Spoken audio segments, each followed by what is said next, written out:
Good morning, boys and girls, and welcome back to the southern wing of the Stink Bug Works. I have a radio in my hand, and this radio has already been programmed to this boat. And in fact, I've charged up batteries, I've gone through there, made sure right is right, left is left, throttle is throttle, that the propeller actually spins the correct direction and blows air that way and not that way. And this is Sunday, and it's after the crunch. The crunch was February 1st, where the health department adopted their new rules, where the old rules used to be, just 5 or 6 pages.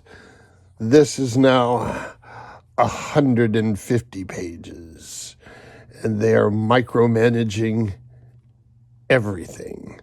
They have created a make-work situation for themselves, so they will always have a job, and nobody's going to be able to afford to do it. So we shall see what happens.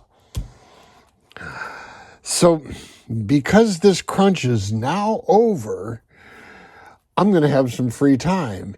And Tuesday, that's the day after tomorrow, this thing is going out to the water, and I'll also take the Ferrari out for a little test run as well. Because the last time I ran the Ferrari, it didn't have nearly enough pond. Did not have nearly enough pond.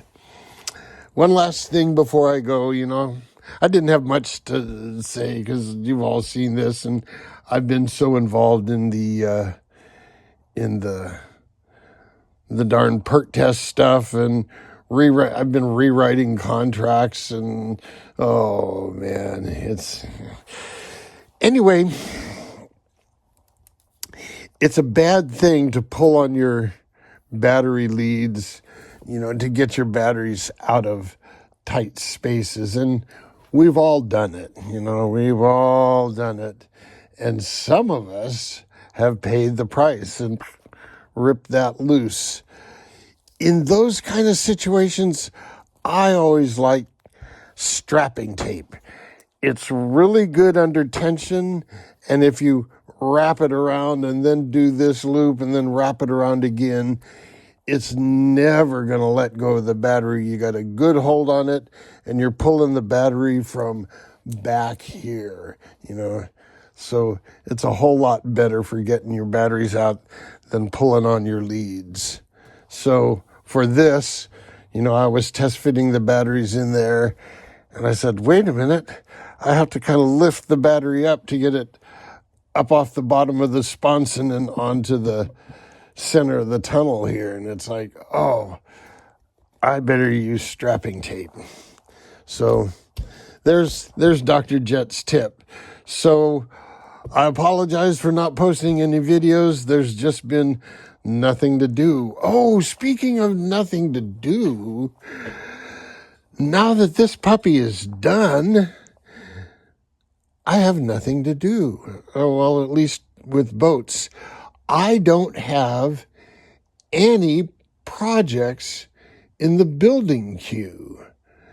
Now, I may have some that could use remodeling, although for the most part, everything is kind of pretty much good just the way it is, because my pond is so limited. I'm not going to, get the last 1 mile an hour out of a boat that can only go from here to there, so I just haven't settled on a new project. Monos are kind of ho-hum for me. A cat or a hydro might be fun. A jet boat, I'm fooling around with drawing up plans for using that little tiny jet, but that's a long ways off in the future. I'm still at the drawing phase right now. So building phase will be a long ways away. I just don't have a project that, for lack of a better term, floats my boat. You know what I'm saying? So I'll look around. I would really like to do a nice scale hydro, but there just aren't any decent scale hydros. These are all, this is a cartoon hydro, and the American Spirit was sort of a cartoon, and the Little Budweiser was sort of a cartoon, but it was actually getting close. It was actually getting close to looking like something, but it just doesn't seem to work that way. Anyway, that's just me rambling on here early in the morning. Haven't had my coffee, but I did think I'd share this with you. So until next time, which might be Tuesday, jet out.